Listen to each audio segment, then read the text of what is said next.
हिफाजत करे। मेरी बेटी तुमसे मोहब्बत नहीं करती। हाँ लेकिन मैं तो मोहब्बत करता हूँ ना उससे, बादशाह मीर अली। क्या ये काफी नहीं है उसके लिए? एक बात तो साफ साफ वाज़ह है कि आखिरकार गुलाम को किडनैप किसने करवाया? किसी और ने नहीं बल्कि कुर्बान ने। कुर्बान चाहता था कि वो अपनी बेटी की शादीशुदा ज़िंदगी बचा सके। इधर गुलाम और सुंदरी अभी मिले ही थे तो ऊपर से किडनैपर आके उन्हें किडनैप कर लेते हैं। ना तो सुंदरी को पता है और ना ही गुलाम को कि आखिरकार वो तो यही समझते रहे कि उनको बादशाह के आदमियों ने किडनैप किया है। दूसरी तरफ बादशाह को कानो कान खबर नहीं कि सुंदरी और गुलाम गए कहाँ पर। वो भी दर बदर कभी पुलिस की हेल्प लेता है और कभी अपने आदमियों को हर कहीं भेजता है।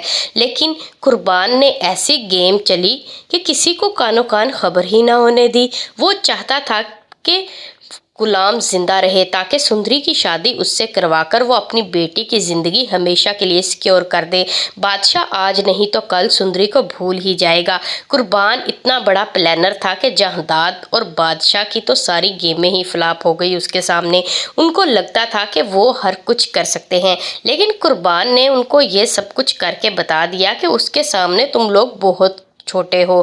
क्या इसमें साहिब जान भी बराबर की शरीक है? लगता तो ऐसे ही है। आखिरकार कुर्बान ये इतनी बड़ी बाजी अकेले अपने सर पे नहीं मार सकता। साहिब जान या जहांदाद दोनों का हाथ ज़रूर लगता है इसमें, क्योंकि वो भी चाहते थे कि कभी खुर्शीद की बेटी, वो जो इसको नीच और घटिया समझते थे, उनकी हवेली की जीनत ना बने। इसीलिए तो उन्होंने ये चाल चली है कि किसी तरीके कुर्बान पे तो किसी का शक जाएगा ही नहीं। कभी भी बादशाह को ये शक हो ही नहीं सकता कि कुर्बान भी उनके साथ दुश्मनी कर सकता है।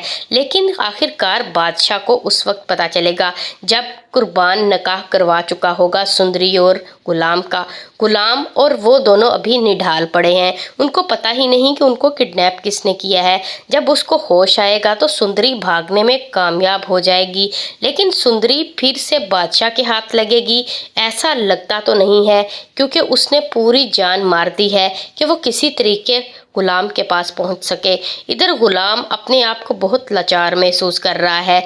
आते ही जैसे ही मुर्ग दुल्हन बनकर आती है तो उसको बादशाह साफ साफ मना कर देता है और कहता है इस हवेली की हर चीज़ पर तुम्हारा हक है, लेकिन कभी मुझको मुझसे मत मांगना। खुर्शीद इतनी मुतमिन थी अपनी बेटी को भगाकर कि वो उसकी ज़िंदगी बचा लेगी, लेकिन उसको ये नहीं पता कि जो प्लानिंग उसने की है उससे भी ऊपर एक प्लानिंग हो चुकी है। वो कुर्बान ने की ताकि अपनी बेटी की शादीशुदा ज़िंदगी बचा सके। उसकी दुनिया में कुल कायनात उसकी एक बेटी ही तो थी।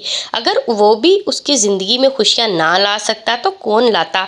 जिस तरह खुर्शीद चाहती थी कि उसकी बेटी सुखी रहे और खुश रहे, उसके मनपसंद और मनचाहा लड़का मिल जाए, इसी तरह बिल्कुल कुर्बान भी यही चाहता है। लेकिन बादशाह का शक बार बार अपने बाप पर जाता है। उसका बाप उसे कहता है कि मुझसे जो मर्जी कसम उठवा लो, मैंने सुंदरी को नहीं भगाया। लेकिन वो कहता है क्या आपने कभी किसी से प्यार किया है जो मैं आपसे कोई कसम उठवाऊं? लेकिन खुर्शीद खुद बता देगी कि मेरी बेटी तुमसे मोहब्बत नहीं करती। बादशाह गुस्से में कहेगा क्या उसके लिए इतना काफ़ी नहीं था कि मैं उससे मोहब्बत करता हूँ? लेकिन खुर्शीद उससे कहेगी तुम जितनी भी मोहब्बत कर लो, अपने बाप की तरह जैसे तुम लोगों ने मुझे कैद में रखा, मैं कभी भी अपनी बेटी को इस कैद में नहीं रहने दूंगी, इसीलिए मैंने अपनी बेटी को भगा डाला। कुर्बान इतने खुफिया तरीके से निकाह करवाएगा गुलाम का और सुंदरी का कि किसी को पता नहीं चलेगा। लेकिन बादशाह भी तब पहुंचता है जब सुंदरी और गुलाम का निकाह हो चुका होता है। वो चाहे अब उन पर पिस्तौल ताने या बंदूक या बहुत सारे आदमी उनके पीछे लगा दे, लेकिन कभी भी अब उनका निकाह तो नहीं टूट सकता। अब तो बादशाह को एक ही तरीके से सुंदरी हासिल हो सकती है, वो भी तब जब वो गुलाम की जान ले लेगा। लेकिन गुलाम की जान लेने के लिए क्या सुंदरी उसको ऐसा करने देगी?